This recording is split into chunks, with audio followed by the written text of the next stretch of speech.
Woolen clothes keep the body warm in winter. Here we know that this assertion is correct.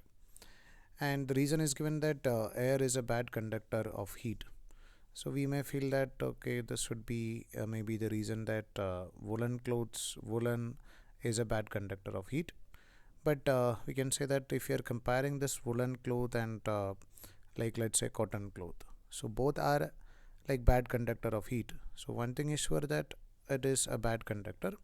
At the same time, this this woolen clothes will be able to it is able to trap the air in between the fibers, and air is a bad conductor of heat energy, so it will not allow the flow of heat energy by the process of like conduction.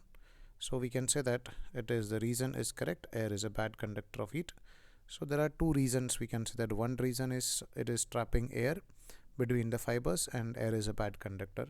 Second reason is that wool is a bad conductor of heat energy. So according to question, we can say that both assertion and reasons are correct.